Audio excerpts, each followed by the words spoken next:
أعوذ بالله من الشيطان الرجيم بسم الله الرحمن الرحيم ثم أنتم هؤلاء تقتلون أنفسكم وتخرجون فريقا منكم من ديارهم تظاهرون عليهم بالإثم والعدوان وإن يأتوكم أسارى تفادوهم وهو محرم عليكم إخراجهم. پھر تم وہ لوگ ہو جو قتل کرتے ہو اپنوں کو اور اپنے ایک فریق کو ان کے وطن سے نکالتے ہو.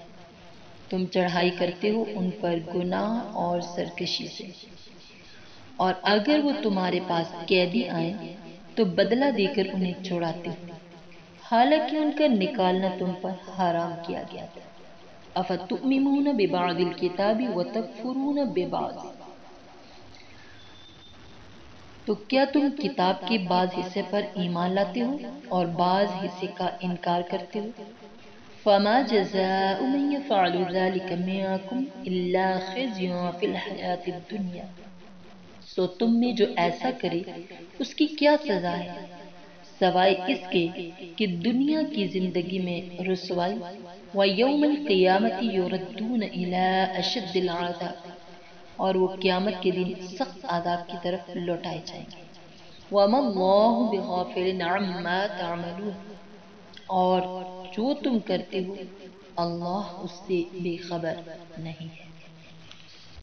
آیت مبارکہ میں بتایا گیا ہے کہ تتمہ میثاق میں جو حکم ان کو دیا گیا ہے اس کے متعلق عہد شکنی کا بیان اس آیت میں فرمایا ہے.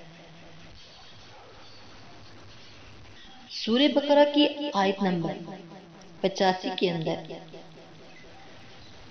بتایا گیا ہے کہ اس باب میں ان پر 3 حکم لازم تھے.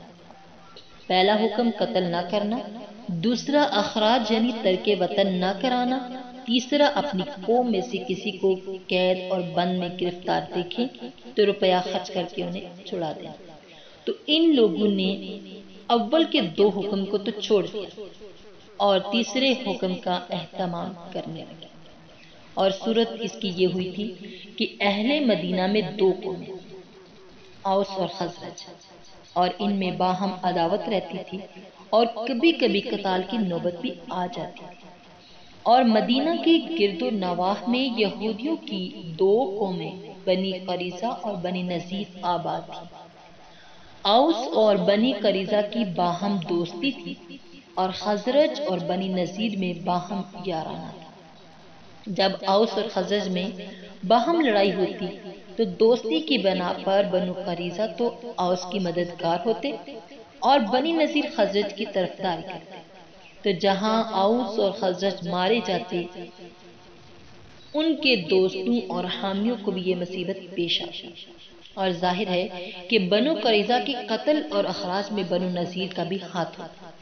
اور ایسا ہی بالعکس، البتہ یہود کی دونوں جماعتوں میں سے اگر کوئی جنگ میں قید ہو جاتا تو ہر جماعت اپنے دوستوں کو مال پر راضی کر کے اس قیدی کو رہائی دلاتی.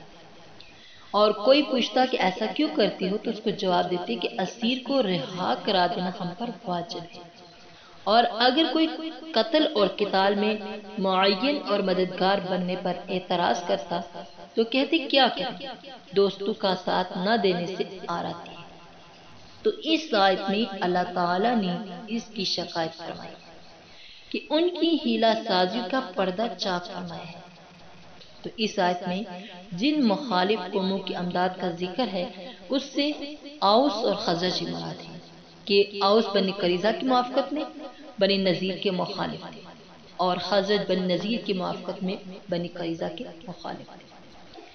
لفظ ثم اور عدوان ظلم اور گناہ کہ 2 لفظ لانے سے اسم و عدوان، 2 لفظ لانے سے اس طرف اشارہ ہو سکتا ہے کہ اس میں 2 حق ضائع ہوتے ہیں. ایک حکم الہی کی تعمیل نہ کر کے حق اللہ ضائع کیا، یعنی اللہ کے حقوق کو ضائع کر دیا، اور دوسرے کو آزار پہنچا کر حق العباد بھی ضائع کر دیا. ایک طرف اللہ کے حکم کی تعمیل نہ کی تو اللہ کے حق ضائع کر دیا، دوسری طرف کسی کو تکلیف پہنچا کر حقوق العباد کا حقوق العباد ضائع کر دیا۔ آگے اس عہد شکنی پر ملامت و شکایت کے ساتھ ساتھ سزا کو بھی تصریح بیان فرمایا ہے۔ ارشاد ہے کہ افتؤمنون ببعض الکتاب وتکفرون ببعض فما جزاء من يفعل ذلك منكم الا خزي في الحیاة الدنیا۔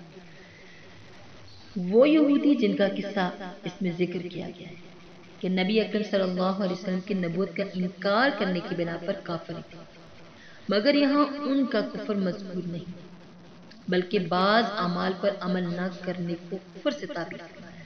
حالانکہ جب تک حرام کو حرام سمجھے آدمی کافر نہیں، سو اس شبہ کا جواب یہ ہے کہ جو گناہ بہت شدید ہوتا ہے اس پر محاورات شرعیہ میں اس کی شدت کے پیش نظر کفر کا اطلاق کر دیا جاتا ہے۔ ہم اپنے محاورات عرفیہ میں اس کی مثالیں دن رات دیکھتے ہیں، جیسے کسی ذلیل حرکت کرنے والے کو کہہ دیتے ہیں کہ تو بالکل چمار ہے، حالانکہ مخاطب چمار یقیناً نہیں ہے۔ اس سے مقصود شدت نفرت اور اس کام کی قباحت ظاہر کرنا ہوتا ہے، اور یہی معنی ہے اس حدیث من ترک الصلاۃ متعمدا فقد کفر وغیرہ۔ اس مقام پر جن دو سزاؤں کا ذکر ہے ان میں سے پہلی سزا یعنی دنیا میں ذلت اور رسوائی، تو اس کا وقوع اس طرح ہوا حضور صلی اللہ علیہ وسلم ہی کے زمانے میں مسلمانوں کے ساتھ معاہدے کی خلاف ورزی کرنے کے سبب بنی قریظہ قتل اور قید کیا گیا اور بنی نذیر ملک شام کی طرف بازار ذلت اور خوار نکال دیے گئے تھے۔ اللہ پاک سے دعا ہے کہ اللہ پاک ہمیں بن دیکھے اپنے کلمات پر، اپنے قرآن پاک پر ایمان لانے کی توفیق عطا فرمائے اور اس پر عمل کرنے کی توفیق عطا فرمائے۔ وآخر دعوانا ان الحمد للہ رب العالمین۔